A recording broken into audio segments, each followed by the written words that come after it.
चलो हम लोग पढ़ रहे थे बहुपद। क्या पढ़ रहे थे? बहुपद। सुनो, बहुपद में बहुपद का हम खोगे किताब है, ठीक है? देखो रे, तो बहुपद में हमको याद है कि बहुपद के घात पढ़ लिए। क्या पढ़ लिए थे? बहुपद के घात हम लोग क्या कर लिए थे? पढ़ लिए थे कि किसी भी बहुपद के चर मान का जो उच्चतम मान होता है, जो अधिकतम मान होता है, वो क्या कहलाता है?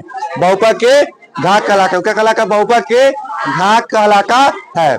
चलो अब पढ़ेंगे बहुपद के प्रकार। बहुपद के प्रकार, बहुपद को तुमको मुख्य रूप से दो आधार पर पकड़ा। क्या आधार पर पकड़ा गया है? दो आधार पर, एगो पद के आधार पर, एगो घात के आधार पर। एगो पद के आधार पर, एगो घात के आधार पर बहुपद को बांटा गया है, ठीक है?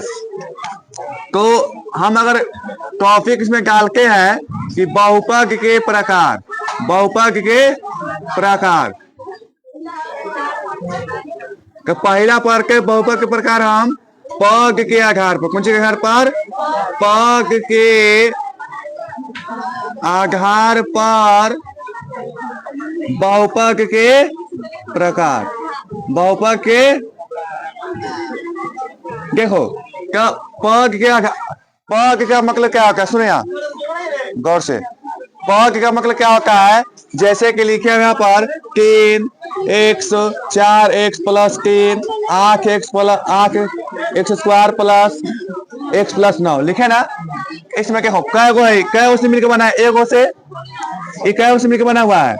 दो गो से, इक्का गो से, तीन गो से। अब बहुपद ये भी है, बहुपद ये भी है, बहुपद ये भी है, लेकिन अंतर यह है कि इसमें केवल कै गो पद है? एगो है। उसमें कै गो है? दो गो है। इसमें कै गो है? तीन गो। का पद के आधार पर भी बहुपद के प्रकार कह सकते हैं। एक पदी, द्विपदी, त्रिपदी, चतुर्पदी, पंचपदी। एगो पद है एक पदी, दो गो है का द्विपदी, तीन गो है का त्रिपदी। अब समझ जाएगा ना? चार गो है का, पांच गो है का, 6 7 ऐसे ही। लेकिन तुमको मुख्य रूप से कै गो में काम चल जाएगा? 3 गो में। क्या काम चल जाएगा? 3 गो में। तो वही पहला हम क्या लिख सकते हैं? एक पदी बहुपद। कौन बहुपद? एक पदी बहुपद। एक पदी बहुपद में क्या लिखेंगे? वैसा बहुपद जिसमें पदों की संख्या कितना हो? एक हो। मतलब ऐसा बहुपद जिसमें पदों की संख्या कितना हो? एक हो। कौन बहुपद? एक पदी बहुपद। क्या लिखेंगे इसमें? क्या लिख सकते हैं हम? वैसा बहुपद जिसमें पदों की संख्या कितना हो? एक हो, तो उसे कौन बहुपद कहेंगे? तो उसे एक पदी बहुपद कहते हैं। जैसे एग्जाम्पल में क्या लिख सकते हैं? 4x 8x 9x square 5x cube 7x के पावर 5। मतलब पावर कोई नहीं, लेकिन कै गो पद? एक ही गो ना है? कै गो है?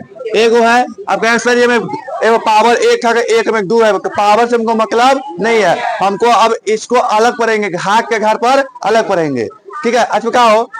कौन बहुपद हो गया? एक पदी। एक पदी किस लिए हुआ? क्योंकि इसमें पदों की संख्या कितना है? एक है।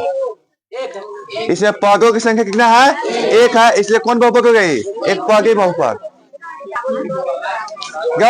एक पदी बहुपद का मतलब का पदों की संख्या कितना? एक। पदों की संख्या एक। देखो इसमें क्या गो पद है? एगो। इसमें क्या गो पद है? एगो। इसमें क्या गो है? एगो। इसमें क्या गो है? एक। इसमें क्या गो है? एक।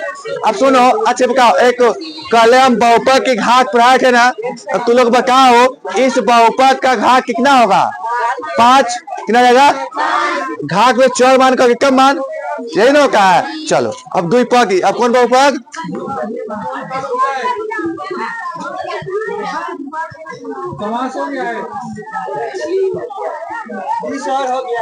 इसमें क्या लिख सकते हैं? वैसा बहुपद, बहुपद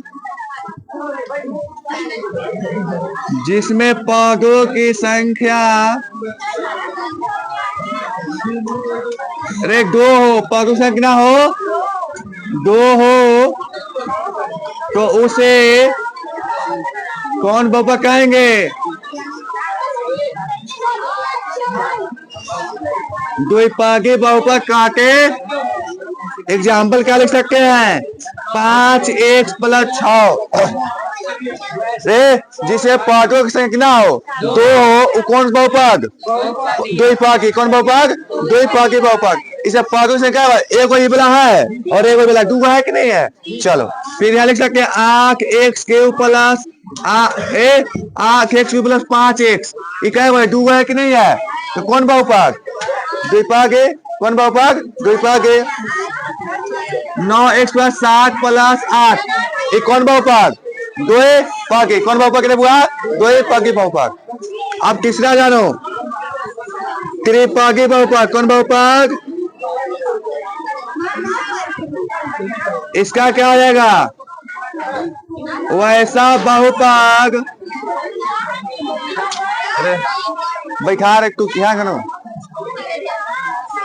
वैसा बहुपद जिसमें पदों की संख्या कितना हो? 3 हो तो उसे कौन बहुपद कहेंगे? त्रिपक्षीय बहुपद। त्रिपक्षीय बहुपद कह के एग्जाम्पल क्या हो सकता है? 9x² + 7x + 3 लिख सकते हैं। कै बहुपद? एगो पग, दो गो और 3 गो है कि नहीं? 3 गो। फिर 4x 7 + 8x² 5 + 9। अच्छा इसी प्रकार से चतुर्थ मतलब 4 गो, 5 मतलब 5 गो, ये सब समझ जाएगा ना? आप कै पागे समझ आएंगे? चलिए उतारिए।